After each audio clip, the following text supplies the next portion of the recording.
Então, uma procura de resolução de sua vida também. Não que eu esteja estimulando ninguém a usar, mas dá para você ver isso também, né?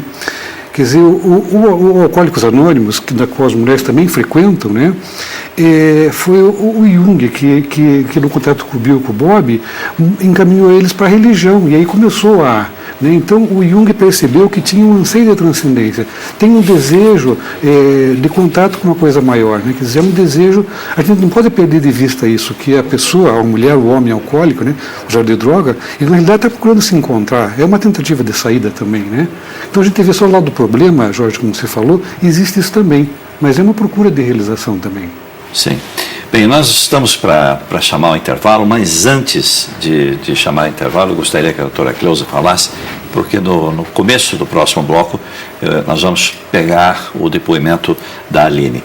Mas exatamente no início do nosso programa aqui, nós estávamos conversando sobre a ideia errada que as pessoas têm quando acham que uma pessoa que tem essa dependência química é classificada como ex-dependente química, né? Por que não existe este ex-dependente químico? Uma pessoa é uma dependente química em recuperação e não uma ex-dependente química. Veja, Jorge, a dependência química é uma doença e não tem cura. Porque é uma Essa doença não tem cura. Não tem cura. Sim. Então, assim como o Vasco estava falando, né, de um fator, mas nós temos multifatores que determinam se a pessoa irá ou não desenvolver a dependência. Um dos fatores é o fator genético, e nas mulheres isso é um fator também muito significativo. Existe o fator social, que é o local onde a pessoa vive, o ambiente, a disponibilidade da droga, o acesso fácil à droga, os fatores psicológicos, que são as características de personalidade, a faixa etária em que a pessoa começou a fazer uso, né, e a questão espiritual, que também é um fator determinante se a pessoa irá ou não desenvolver a dependência química. Uma vez instalada a dependência, com todos os sintomas, né, de dificuldade de abster, de síndrome de abstinência, aumento de tolerância, essa pessoa ela vai manter-se em recuperação. A partir da abstinência, ele vai manter-se em recuperação, ou seja, terá que cuidar-se diariamente para modificar o seu estilo de vida, o seu padrão de pensamento, reestruturação da sua vida familiar. Então, ele vai estar sempre em processo de recuperação. Se lá na frente, depois de 1 ano, 10 anos, 20 anos, a pessoa voltar a beber porque acha que já está bom e pode tomar uma dose, começa o processo tudo de novo, né? Porque, na realidade, assim, começa a partir do ponto que ele parou. Então, é uma doença que não tem cura.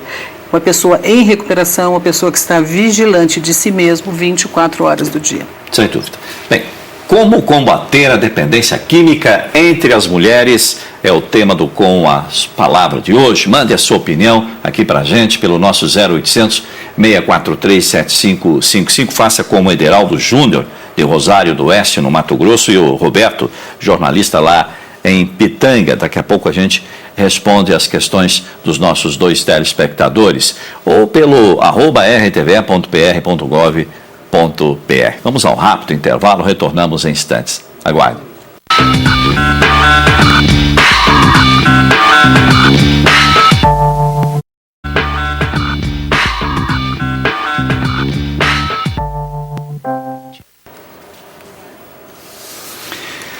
Amigo da Paraná Educativa, estamos de volta. No programa de hoje, o assunto é o aumento no número de mulheres que sofrem de algum tipo de dependência química. Como é que o organismo feminino reage às drogas? Participe do nosso programa, mande o seu comentário, dirima a sua dúvida aqui com os nossos convidados. Temos um psicólogo, outra psicóloga, um psiquiatra, e temos uma pessoa que vai dar um testemunho de vida no nosso programa hoje. Ligue para o nosso 0800 643 7555 ou entra pelo e-mail com a palavra @rtve.pr.gov.br. Bem, vamos então conversar com a Aline, 30 anos de idade, Aline, não é? E nós gostaríamos de ver como é que você percebe este seu desenvolvimento na recuperação, não é? No começo do programa você fez questão de lembrar aqui que você não é uma ex-dependente química, você está em recuperação. Como é que você percebe esta sua recuperação, esse teu desenvolvimento nesse sentido? Boa noite. Boa noite. Hoje eu vejo, assim, realmente sim, que a minha recuperação ela vem progredindo. E o que eu falei em relação a que não existe ex-dependente, sabe? Sim. Porque eu acho assim, eu vejo que se a partir do momento que eu colocar como que se não existe, se eu não for mais uma dependente, sou uma ex-dependente, eu não vou ter mais porquê de todos os dias me tratar, de buscar evoluir. Distrai na sua vigilância. E não pode, né? Isso não pode. E não é só o fator, assim, eu vejo assim, o fator a droga, o álcool, é só um final, bem assim como foi introduzido aqui, sabe? É uma evolução. Eu, falando de mim, eu vejo que desde pequena, assim, eu vejo assim, uma característica já de ansiedade, de depressiva. Então, quando eu conheci, primeiro foi o álcool, como se, assim, tivesse, assim, eu não tomava medicamento nem nada, eu tinha 15 anos quando eu bebi a primeira vez.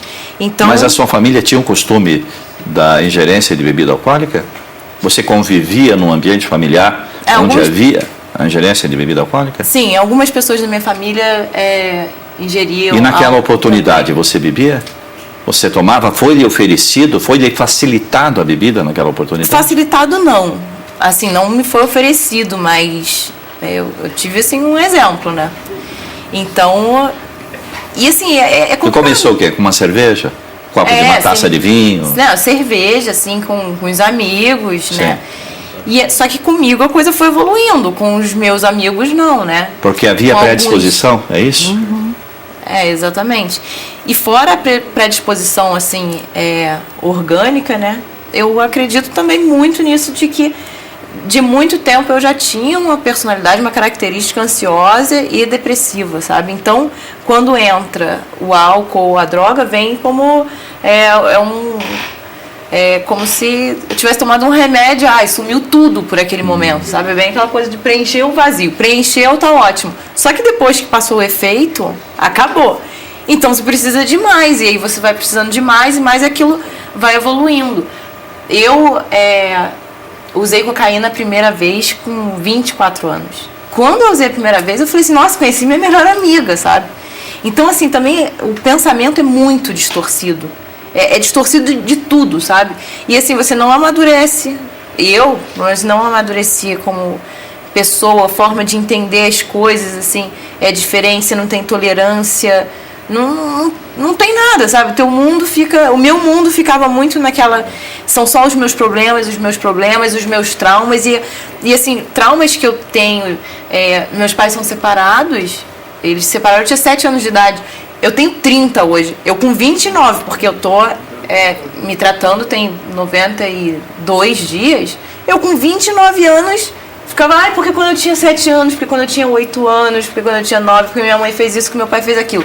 Então, assim, não sai, vai dando volta, vai rodeando, e tá sempre no mesmo lugar, né? Tá sempre com aquela angústia, com uma ansiedade, com uma tristeza sem fim, culpando todo mundo e sem procurar nada. Eu nunca, quer dizer, eu até tentava procurar alguma coisa para fazer por mim, só que com medicamento. O medicamento você toma, né, por um certo tempo, fica bem.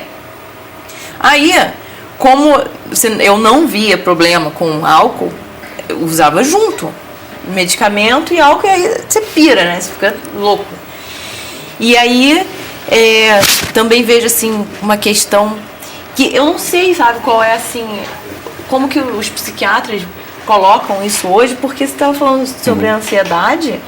Eu tomava, assim, alguns ansiolíticos, mas os médicos falavam assim pra mim, assim, se necessário, né? Só que, assim, a minha ansiedade era crônica, porque era sempre, né? Talvez seja genético, né? Porque meu pai também é ansioso, meus irmãos, Então, assim, esse se necessário era muito melhor beber, entendeu? Porque o beber também baixa.